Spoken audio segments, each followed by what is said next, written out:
Hello दोस्तों, study with concept के इस स्टडी प्लेटफॉर्म पर आप सभी का स्वागत है। तो एनसीईआरटी की हमारी ये श्रृंखला चल रही थी जिसमें हम 12th क्लास की एनसीईआरटी देख रहे थे, पढ़ रहे थे। और इसमें भी हमारा पार्ट ए कंप्लीट हो चुका है। ये पार्ट बी है, इसके बाद से पार्ट सी आएगा। ये ख़त्म होने के बाद से ये न्यू एनसीईआरटी है। ये ख़त्म होने के बाद से हम सीधे आएंगे ओल्ड एनसीईआरटी पर। उसमें भी देखेंगे किस तरीके से मेंस के और प्री के क्वेश्चन आपके बनते हैं। तो देखते हैं यहाँ पर लाइन बाय लाइन हम पढ़ते चलेंगे ताकि जो इम्पोर्टेंट चीज़ें हो उसे अंडरलाइन करते हुए हम लोग यहाँ पर नोट डाउन करते चलें। 16वीं 17वीं सदी के दौरान हिंदुस्तान में करीब 85% लोग गांव में रहते थे। छोटे खेतिहर और भूमिहर संभ्रांत दोनों ही कृषि उत्पादन से जुड़े थे और दोनों ही फसल के हिस्सों के दावेदार थे। तो आप सभी को पता है कि पूरी अर्थव्यवस्था उस टाइम पर किस पे थी, किस पर टिकी हुई थी? वो टिकी हुई थी कृषि पे। इससे उनके बीच सहयोग, प्रतियोगिता और संघर्ष के रिश्ते बने। खेती से जुड़े इन तमाम रिश्तों के ताने बाने से गांव का समाज बनता था। इसी समय कई बाहरी ताकतें भी ग्रामीण दुनिया में दाखिल हुईं। इनमें सबसे महत्वपूर्ण मुगल राज्य था, जो अपनी आमदनी का बहुत बड़ा हिस्सा कृषि उत्पादन से उगाता था। राज्य के नुमाइंदे राजस्व निर्धारित करने वाले, राजस्व वसूली करने वाले, हिसाब रखने वाले ग्रामीण समाज पर काबू रखने की कोशिश करते थे। वे तसल्ली करना चाहते थे। तो आपको ये पता ना कि राजस्व का वसूली कौन करता था, राजस्व का निर्धारण कौन करता था, क्योंकि इनके अधिकारियों के बारे में आप लोगों ने बहुत अच्छे तरीके से पढ़ा होगा, क्योंकि आप स्टार्टिंग से एनसीईआरटी पढ़ते हुए आ रहे हैं। और अगर नहीं भी पढ़ा होगा आपने तो कोई दिक्कत नहीं है, क्योंकि आगे ये सब दिया हुआ है। वे तसल्ली करना चाहते थे कि खेतों की जुताई हो और राज्य को उपज से अपने हिस्से का कर समय पर मिल जाए। चूँकि कई फसलें बिक्री के लिए उगाई जाती थी, इसीलिए व्यापार, मुद्रा और बाजार भी गांव में घुस आए और इससे खेती वाले इलाके शहर से जुड़ गए। अब देखते हैं किसान और कृषि उत्पादन। तो यहाँ पर दिया है कि खेतीहर समाज की बुनियादी इकाई गाँव थी, जिसमें किसान रहते थे। किसान साल भर अलग अलग मौसम में वो तमाम काम करते थे जिससे फसल की पैदावार होती थी, जैसे कि ज़मीन की जुताई, बीज बोना और फसल पकने पर उनकी कटाई। इसके अलावा वे उन वस्तुओं के उत्पादन में भी शरीक होते थे जो कृषि आधारित थी, जैसे कि शक्कर, तेल इत्यादि। तो ये सब कॉमन से वो है, नॉलेज है। इसको बस ऐसे ही पढ़ के आप निकाल देंगे, यहाँ से नोट्स बनाने की कोई ज़रूरत नहीं है। लेकिन सिर्फ मैदानी इलाकों में बसे किसानों की खेती ही ग्रामीण भारत की खासियत नहीं थी। कई ऐसे क्षेत्र भी थे, जैसे कि सूखी ज़मीन के विशाल हिस्से से पहाड़ियों वाले इलाके, जहां उस तरह की खेती नहीं हो सकती थी, जैसे कि ज़्यादा उपजाऊ ज़मीनों पर। इसके अलावा भूखंड का एक बहुत बड़ा हिस्सा जंगलों से घिरा था। जब हम कृषि समाज की बात करते तब हमें इन भौगोलिक विविधताओं का ख्याल रखना चाहिए। तो ये सब आप बहुत अच्छे तरीके से सर जो मेंस आपको पढ़ा रहे थे। कभी कभी हमारा जो क्षेत्रवाद का कारण होता है वो भौगोलिक विविधताओं की वजह से भी होता है। और सर क्षेत्रवाद वाला क्वेश्चन भी दिए थे, जिसमें एक कारण ये भी था। ठीक है, अब कहीं मैदानी इलाका है, कहीं पहाड़ी इलाका है, तो इसमें ज़मीन आसमान का अंतर है आपका। तो ये जो क्षेत्रीय कह सकते हैं, क्षेत्रवाद का, या कह सकते हैं क्षेत्रवाद बढ़ने का एक कारण ये भी होता है, ये भी होता है। ठीक है, जैसे कि अगर मैं दिखाऊं आपको, ये क्वेश्चन लिखा हुआ है पैड पे जो हमारा चल रहा है जीएस का, उसमें दिया गया है। मैं आपको दिखा रही हूँ इसका। ये देखिए, ये वो क्वेश्चन है कि भारत में क्षेत्रवाद की जड़ें न केवल भारत की भाषाओं, संस्कृतियों, जनजातियों और धर्मों की विविधता में निहित है। यानी कह रहा है कि भाषा में तो निहित है, संस्कृतियों में भी निहित है क्षेत्रवाद की भावना, जनजातियों में भी निहित है, धर्मों में तो खैर आप देख ही रहे हैं आजकल, इन सब में निहित है। बल्कि मतलब इसके बावजूद भी कई ऐसे पिछड़ापन हैं जिनके पिछड़ापन जो है उनमें भी ये क्षेत्रीय पिछड़ापन के कारणों में भी ये निहित है। यही क्वेश्चन पूछा था। तो आप बताइए भाषाई में कैसे? तो यहाँ पर एग्जाम्पल के माध्यम से देखिए बता दिया गया है। धर्म में कैसे? तो धर्म में एग्जाम्पल के माध्यम से बता दिया गया है। फिर आपका निर्जातीय में कैसे? तो यहाँ भी ले लिया गया है। फिर आपका जनजाति में कैसे? तो यहाँ बता दिया गया है। संस्कृति में कैसे? तो ये देखिए यहाँ पर बता दिया गया है।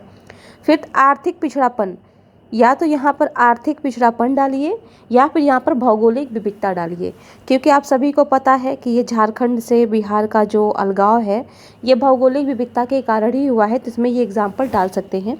तो यदि आप यहाँ पर आर्थिक पिछड़ापन डाल रहे हैं तो भी ठीक है, यदि आपको आर्थिक पिछड़ापन नहीं याद आ रहा है तो भौगोलिक विविधता भी डाल सकते हैं, भौगोलिक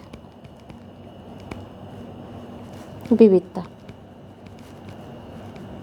विविधता यानी सेम वही चीज़ है ये, ठीक है, बस यहाँ पर आर्थिक दे दिया गया है, क्योंकि भौगोलिक विविधताओं के कारण ही तो आर्थिक परिवर्तन होता है, आर्थिकी में हमारा परिवर्तन होता है, तो वही चीज़ यहाँ पर कह रहा है, ठीक है। तो आप देख सकते हैं और फिर निष्कर्ष में आप बता दीजिए कि क्षेत्रीय पहचान का आधार है जो ये जो क्षेत्रवाद है क्षेत्रीय पहचान का आधार है, और ये भाषाई धार्मिक आर्थिक पिछड़ेपन की वजह से बढ़ता है। यही कारण है कि वर्तमान में भी, अब इसे कैसे निष्कर्ष को वर्तमान से जोड़ना है कि देखिए, घटनाएं घटते से सशक्त लोकतंत्र, प्रगतिशील संवैधानिक तंत्र और मजबूत संघीय ढांचे से इन समस्या को सुलझाया जा सकता है। यानी यहाँ पर एक तो आप दो तरीके से कर सकते हैं, प्रभाव भी बता करके आप निष्कर्ष को समाप्त कर सकते हैं, और दूसरा अपना सुझाव दे करके भी आप निष्कर्ष को समाप्त कर सकते हैं।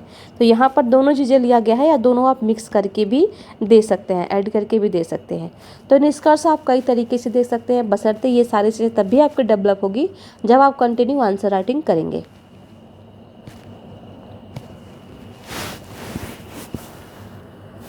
ठीक है, तो ये हो गया। अब आइए स्रोतों की तलाश में।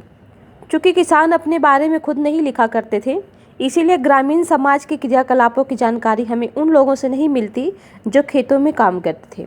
नतीजतन 16वीं और 17वीं सदियों के कृषि इतिहास को समझने के लिए हमारे मुख्य स्रोत वे ऐतिहासिक ग्रंथ व दस्तावेज हैं जो मुगल दरबार की निगरानी में लिखे गए थे। तो ये भी छोड़ दीजिए। अब जिस भी शासनकाल का वो रहे, जिस भी शासक के शासनकाल का टाइम रहेगा, वो अपने हिसाब से चीज़ों को लिखवाएगा, अपने हिसाब से टैक्स लगवाएगा, अपने हिसाब से वो टैक्स का निर्धारण करवाएगा, अपने हिसाब से अधिकारियों को वहाँ पर नियुक्ति करेगा। तो ये सारी चीज़ें अलग अलग कालों में आप अलग अलग तरीक़ों से देखेंगे तो वो अलग की बात है। यहाँ पर वो बता रहा है कि हमें जो ये जानकारियाँ मिलती हैं वो ऐतिहासिक ग्रंथों से मिलती हैं या फिर आप जो दस्तावेज वगैरह होते हैं उनसे मिलते हैं। सबसे महत्वपूर्ण ऐतिहासिक ग्रंथों में था एक आईने अकबरी। तो देखिए बेस्ट एग्जाम्पल है ये मेंस के लिए, बहुत ही शानदार एग्जाम्पल है ये कि कृषि के बारे में यदि आपको कुछ भी बताना हो, जैसे अगर पूछ ले कि कर का निर्धारण इतना था, कर का निर्धारण, या कह सकते हैं अर्थव्यवस्था की रीढ़ कृषि थी उस टाइम पे, अर्थव्यवस्था की मुख्य रीढ़ थी कौन, तो कृषि ये थी। आप बता सकते हैं कि विभिन्न प्रकार के अधिकारियों की नियुक्ति होती थी टैक्स वसूलने के लिए, विभिन्न प्रकार के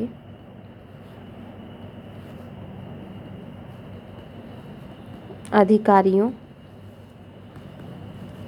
की नियुक्ति होती थी। या मेंस के हिसाब से मैं आपको बता रही हूँ, ठीक है, नियुक्ति होती थी। तो अब यहाँ पर आपको क्या करना है, अब ये मत देखिएगा कि अब ये आईने अकबरी है, तो यहाँ पर आपने देख लिया कि सबसे महत्वपूर्ण जो ऐतिहासिक ग्रंथ था अकबर के काल का वो था आईने अकबरी। इसके बारे में खेतों की नियमित जुताई और अलग अलग चीज़ें दी गई थी। तो जब भी आप कृषि से संबंधित चीज़ें लिखी हैं मुगल काल की, खास करके अकबर के काल की, अब मुगल काल में तो बहुत से लोग हैं, औरंगजेब है, जहांगीर है, शाहजहाँ हैं, तो उनका अलग होगा। लेकिन जब भी आप अकबर से संबंधित क्वेश्चन लिखें और जब भी कृषि के बारे में आए कि कृषि अर्थव्यवस्था के मुख्य रीढ़ हड्डी को बताया गया है, कृषि अर्थव्यवस्था के मुख्य रीढ़ जो है वो कृषि को बताया गया है, कर निर्धारण का विवरण दिया गया है इसमें, या फिर कह सकते हैं विभिन्न प्रकार के अधिकारियों का नियुक्ति का उल्लेख किया गया है जो कृषि कार्यों से संलग्न थे।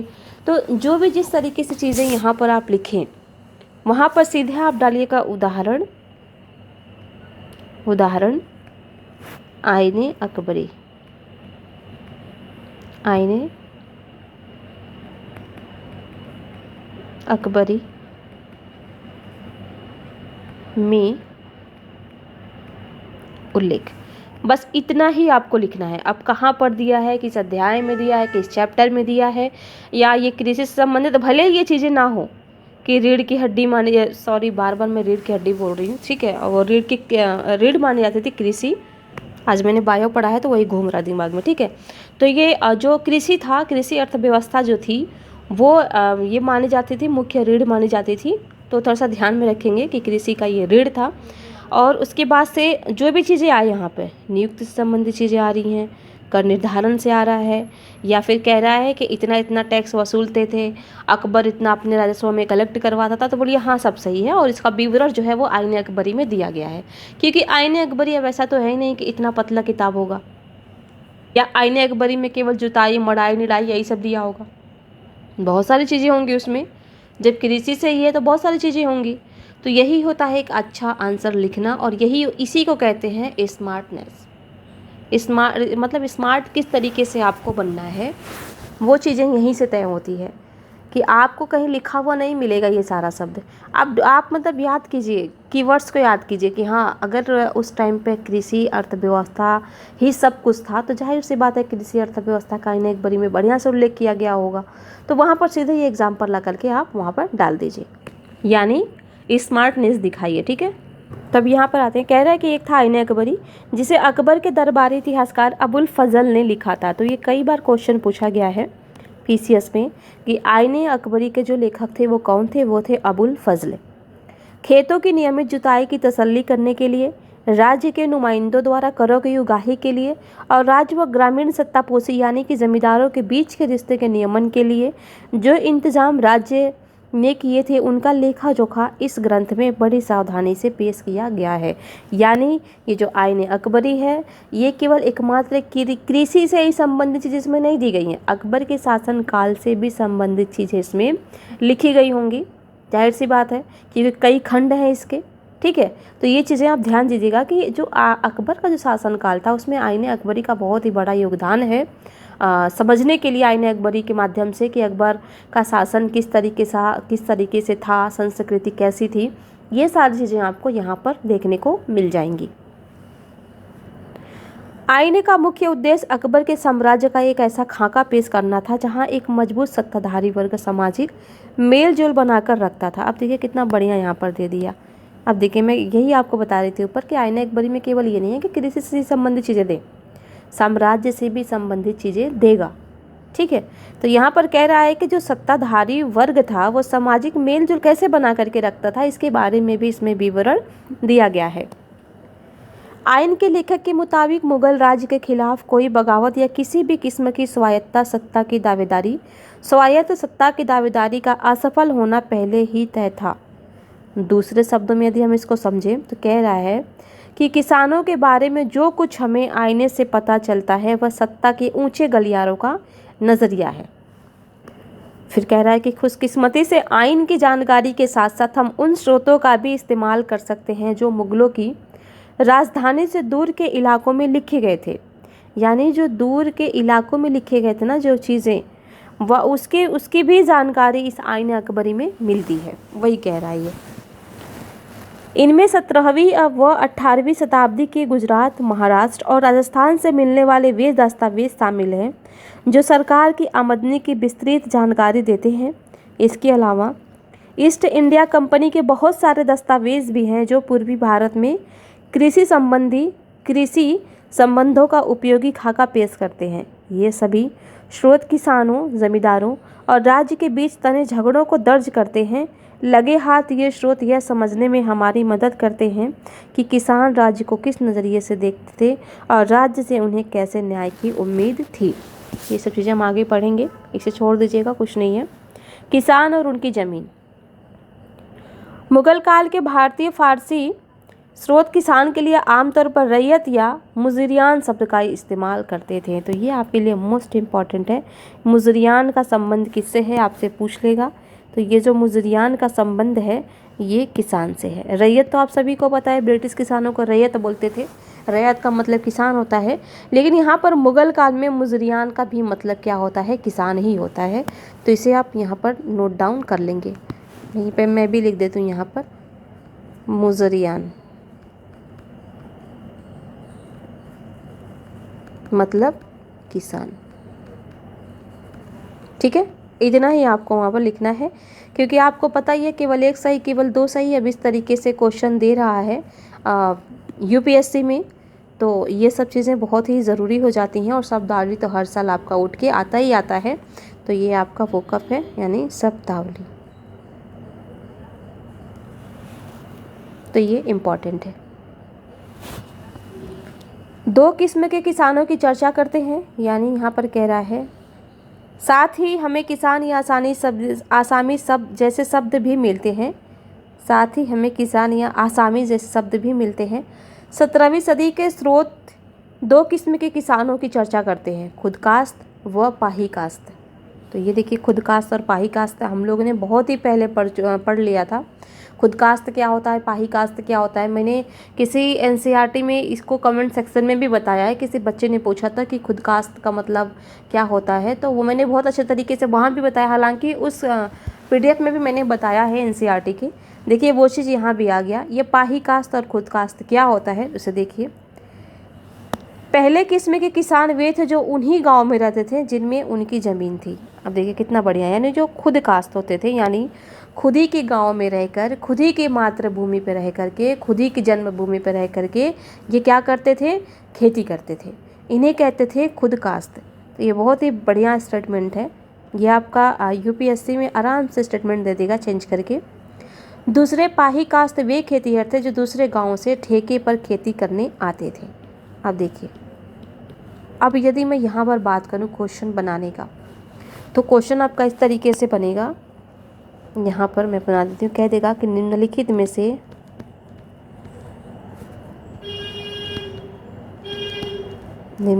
में से सही कथन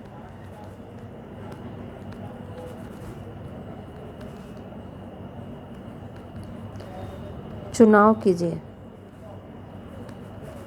नहीं, ये तो मैंने पहले लिख दिया। यहाँ पर देगा आपका कि निम्नलिखित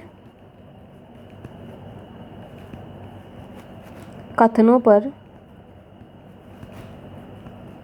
विचार करें। विचार करें, ठीक है, ये दे दिया। फिर नीचे लिख देगा एक, खुद काश्त। खुद काश्त, अब खुद काश्त में यहाँ पर आप देख सकते हैं, यहाँ पर दोनों दे दिया है। तो यहाँ पर क्या देगा कि खुद काश्त का संबंध, खुद काश्त का संबंध ऐसे खेतीहरों से था,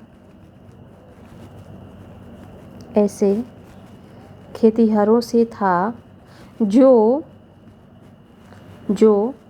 दूसरे गांवों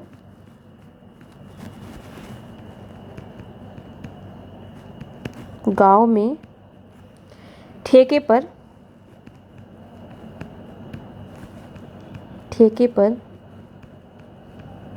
खेती करते थे। ठीक है, दूसरा आपका दे देगा कि पाही काश्त का संबंध, पाही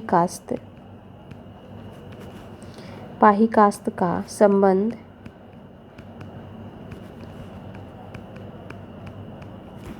ऐसे खेतीहरों से था, ऐसे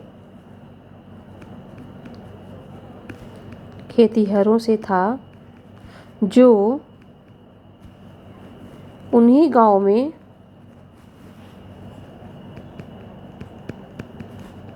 में खेती करते थे जहाँ वे रहते थे, जहाँ वे रहते थे। दे देगा उपर्युक्त कथनों में से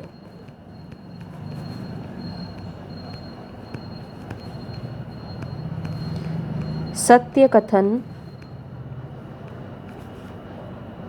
चुनिए। केवल एक सही,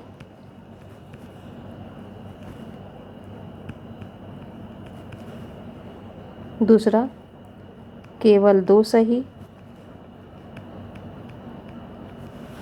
तीसरा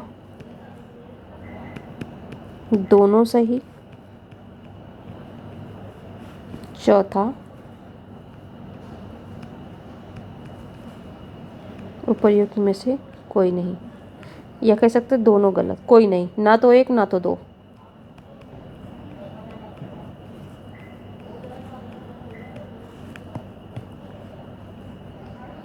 ना तो दो। अब देखिए यहाँ पर सत्य कथन पूछा है, मैं कलर चेंज कर देती हूँ। यहाँ पर सत्य कथन आपसे पूछा है, यहाँ पर कह रहा है कि सत्य कथन पहचानिए। तो आप देख सकते हैं कि यहाँ पर दोनों एक दूसरे से एक्सचेंज हो गए हैं, यानी यहाँ पर जो दोनों में एक दूसरे का जो अलग अलग कर दिया गया है, नीचे का ऊपर कर दिया, ऊपर का नीचे कर दिया, यानी जो खुद कास्ट हैं उनका तो यहाँ पर लिख दिया है यहाँ पर, और जो पाही कास्ट हैं उनको यहाँ पर दे दिया है। तो इस तरीके से ना तो हमारा एक सही है, ना तो हमारा दो सही है, ना तो हमारा दोनों ही सही है। यहाँ पर क्या है, ना तो आपका एक सही है, ना तो आपका दो सही है। ठीक है, ये हो गया। अगर यहीं पर पूछता कि असत्य कथन चुनिए, असत्य कथन चुनिए, तब तो दोनों सही हैं फिर तो, क्योंकि दोनों ही असत्य हैं। तो ऐसे आपका स्टेटमेंट बन सकता है, बशर्ते आप कुछ चीज़ों को समझ के खुद के माइंड में ना तुरंत क्रिएटिविटी लाइए कि अच्छा तो ये है, अच्छा तो ऐसे क्वेश्चन कर सकता है। क्योंकि आप ना अगर PYQ उठा करके देखेंगे तो बहुत सारे ऐसे क्वेश्चंस हैं जिनको चेंज करके पूछा है, इनका उनमें दिया है और उसका उसमें, ऐसे करके बहुत मिक्स करके बहुत क्वेश्चन पूछा है। तो ये चीज़ें आपको ध्यान में रखना है और अपने कॉपी पर ये जो है इसको नोट डाउन करना है। ये एक तो खुद कास्ट को, इसका मतलब क्या है, ज़्यादा बड़ा मत लिखिएगा, यहाँ तो स्टेटमेंट बनाने के लिए मैंने पूरा लिख दिया, वहाँ पर लिखिए था खुद कास्ट यानी स्वयं की भूमि पर खेती। ठीक है, बही कास्ट यानी दूसरे गांव में जाकर के दूसरों की भूमि पर खेती, यानी दूसरे गांव में जाकर के खेती। इतना ही आपको लिखना है, बहुत ज़्यादा आपको नहीं लिखना है। ठीक है, तो ये हो गया आपका एक तो पाही कास्ट और एक होगा आपका बही कास्ट, एक खुद कास्ट।